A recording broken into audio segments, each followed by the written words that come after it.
Hello and welcome to sports fact. मैं हूं आपके साथ अभिषेक भारद्वाज। आईपीएल 2022 का आगाज 26 मार्च से होने वाला है और इस बीच आईपीएल को लेकर जो रोमांच लगातार बढ़ते हुए नजर आ रही है और वो इसलिए कि आईपीएल में कुल 10 टीमें इस बार हिस्सा लेंगी। जी हां, आईपीएल 2022 में कुल 10 टीमें हिस्सा लेंगी। दो नई टीमें लखनऊ सुपर जायंट्स और गुजरात टाइटंस की एंट्री हो चुकी है और सभी टीमों ने अपने कप्तान अब कहीं ना कहीं यहां पे फाइनल कर चुके हैं और इसी वजह से लगातार आईपीएल को लेकर जिस तरीके की अपडेट्स होती है हम आप तक लेकर जरूर आते हैं और इसी क्रम में बातचीत करेंगे आईपीएल में होने वाले कुछ बड़े बदलाव का। जी हां, ये बड़े बदलाव किए गए हैं और उन बदलावों पर चर्चा करेंगे इस वीडियो में और आपसे भी जानना चाहेंगे। आप प्लीज कमेंट करके जरूर बताइए कि आपको ये बदलाव क्या सही दिशा में आईपीएल 2022 के लिए लग रहे हैं या फिर इन बदलावों को नहीं होना चाहिए था। तो चलिए बदलाव की शुरुआत करते हैं। अब सबसे पहला जो बदलाव है वो है डीआरएस के नियम को लेकर और डीआरएस के नियम को लेकर ये जो बदलाव है इसमें आपको बता दें कि अब एक की जगह दोनों ही टीमों को दो डीआरएस का ऑप्शन मिलेंगे और इस तरीके से जो एक कहते हैं कि संदेह वाले फैसले होते हैं जहां पे लगता है कि गेंदबाजी टीम को लगता है कि अब प्लेयर आउट है और बल्लेबाजी टीम को लगता है कि भाई मैं आउट नहीं हूं, मेरे बल्ले से गेंद तो टच ही नहीं है या फिर जिस भी तरीके से आउट दिया जाता है उस पर अगर आपको ये कहना है कि मैं आउट नहीं हूं या अगर आप फैसले से संतुष्ट नहीं है तो वहां पे जाकर आप डीआरएस के उस फैसले के ऊपर जाते हैं और इस तरीके से अब एक की जगह दो डीआरएस का ऑप्शन दोनों ही टीमों को मिलेंगे। अब चलिए इसके बाद बातचीत करते हैं जिस तरीके से स्ट्राइक रोटेट को लेकर होती थी चीजें। कैच आउट अगर कोई बल्लेबाज होता था तो स्ट्राइक रोटेट हो जाती है। जी हां, नन स्ट्राइकर जो है वो स्ट्राइक पे आ जाता था और नए बल्लेबाज की जो एंट्री होती थी वो नन स्ट्राइकर के तौर पे होती थी। लेकिन अब जो नया नियम आया है वो नियम ये है कि अगर कोई बल्लेबाज अगर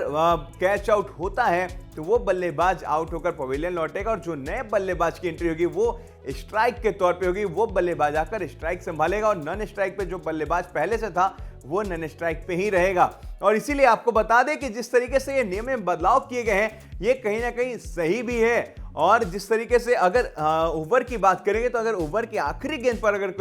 कोई बल्लेबाज कैच आउट होता है तो उसके जगह पे जो है वो नन स्ट्राइकर ही अगले ओवर के लिए बल्लेबाजी करेगा जो कि पहले से होता आ रहा है। और इस बीच बहुत बड़ी अपडेट है और वो जो नियम है वो है कोविड को लेकर। जी हाँ, कोविड से आप लोगों को पता है कि जिस तरीके से पिछले सीजन का कुछ मुकाबला जो है वो यूएई में कराना पड़ा था और इसलिए लगातार जिस तरीके से कोविड के हालात बने हुए थे अब जाकर कुछ नियंत्रण जो है वो जरूर हुआ है। लेकिन कोविड को लेकर भी जिस तरीके से लगातार हम आपके सामने प्रोटोकॉल्स की बात करते हैं, बायो बबल्स की बात करते आ रहे हैं लगातार और बीसीसीआई ने क्या कुछ प्रोटोकॉल फॉलो करने के लिए क्या कुछ पॉलिसीज हैं आईपीएल के दौरान, उन सभी चीजों पर हमने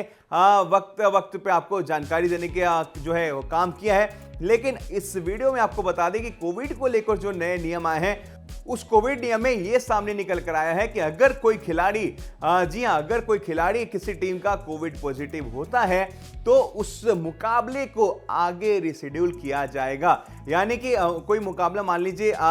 फॉर एग्जांपल लेते हैं कि कोई मुकाबला निश्चित हो चुका है कि वो आने वाले वक्त में किसी तारीख को होना है और इस तारीख को उस तय तारीख को अगर किसी भी टीम का दो टीमें जो खेलेंगी उसमें से किसी भी एक टीम के खिलाड़ी अगर पॉजिटिव हो जाते हैं तो या तो उस मैच को रिशेड्यूल किया जाएगा आगे के लिए या फिर जिस टीम के खिलाड़ी पॉजिटिव हुए हैं उस टीम के अपोजिशन वाले टीम को यानी अपोजिट वाले टीम को 2 अंक दे दिए जाएंगे। तो कहीं ना कहीं एक तरफ कोविड के कारण जो कोविड खिलाड़ी पॉजिटिव है उस टीम को एक तरीके से प्लेयर्स के तौर पे नुकसान जरूर होगा, मुकाबले के तौर पे नुकसान जरूर होगा और आंकड़े अगर देखें तो कहीं ना कहीं सामने वाली टीम के लिए बहुत ज्यादा फायदेमंद एक तरीके से हो जाएगा कि उससे 2 अंक जो है वो दे दिए जाएंगे। तो ये कोविड को लेकर ये नियम था। तो पहला हमने आपको डीआरएस को लेकर बताया, दूसरा हमने कैच आउट होने पर स्ट्राइक रोटेट को लेकर जो बदलाव नियम में जो बदलाव किए गए उसको बताया, तीसरा जो है वो कोविड प्रोटोकॉल को लेकर किस तरीके से इस बार आईपीएल 2022 को लेकर खास तौर पे बीसीसीआई ने तमाम तरीके के जो प्रोटोकॉल्स जारी किए थे वो कहीं ना कहीं एक बार फिर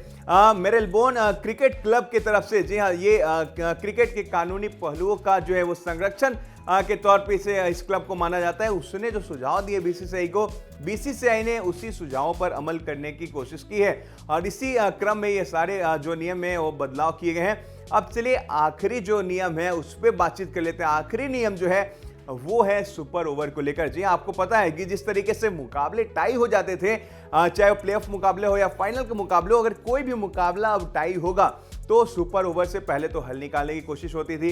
लेकिन सुपर ओवर से नहीं हल निकलेगा या फिर दोबारा सुपर ओवर अगर नहीं कराया जाता है तो ऐसे वक्त पे, ऐसे हालात में क्या किए जाएंगे वो भी आपको बता देते हैं। ऐसे हालात में ये होगा कि जो अंक तालिका पर शीर्ष में टीम रहेगी, प्लेऑफ्स की बात करें या फिर फाइनल मुकाबले की भी बात करें, जो टीम अंक तालिका पे टॉप पे रहेगी उससे विजेता घोषित कर दिया जाएगा। तो कहीं ना कहीं ये तमाम पहलू हैं जो लगातार चर्चाओं के विषय बन चुके हैं। अब जब से आईपीएल 2022 को लेकर 26 मार्च से जो तारीख निर्धारित थी उसके बाद आईपीएल के नियमों में इस तरीके के बदलाव कहीं ना कहीं आईपीएल फ्रेंचाइजियों के भी सर जरूर चकरा गए होंगे कि एक तरफ कोविड को लेकर जो है, क्योंकि कोविड को लेकर लगातार जिस तरीके से मन में खिलाड़ियों के संशय बरकरार है, आईपीएल फ्रेंचाइजियों के संशय बरकरार है, साथ ही साथ इन सभी चीजों को निपटने के लिए जिस तरीके से एक बायो बबल का जो क्रिएशन है, जिसमें बायो बबल में टीमें रहेंगी, क्वारंटीन है 5 डेज का, इन तमाम तरीके की चीजों के बीच जो अपडेट्स आ रही हैं उसमें आईपीएल के इन बदलावों की अगर चर्चा करें तो कहीं ना कहीं मुश्किल भरे फैसले जरूर हैं और कहीं ना कहीं जिस तरीके से आसान तौर पे कहा जाए तो समझने में भी इन नियमों को थोड़ा वक्त जरूर आपको लगेगा। इसलिए हमने सोचा कि इन नियमों को तोड़ कर एकदम मतलब सिंपल फॉर्म में आपको बता दिया जाए कि क्या क्या नियम है आईपीएल के, जो नए नियम लागू किए गए उनमें क्या क्या बदलाव किए गए। पहला डीआरएस को लेकर है, दूसरा कैच आउट के टाइम स्ट्राइक रोटेट को लेकर है, तीसरा जो है वो आपको कोविड प्रोटोकॉल के तहत जो है चीजों को, मैच को आगे शेड्यूल किया जाएगा। जो जिस टीम के खिलाड़ी पॉजिटिव है, अगर मुकाबले दोबारा नहीं होते हैं तो सामने वाली टीम को 2 अंकों का फायदा होगा, उन्हें 2 अंक दे दिए जाएंगे। उसके बाद चौथा हमने बात किया आपके सामने कि कैसे जो है सभी टीमों को लेकर जिस तरीके से हमने आपको अपडेट देने का समय समय पे जो काम करते हैं उसको लेकर चौथा जो नियम है, उस चौथे नियम को भी कहीं ना कहीं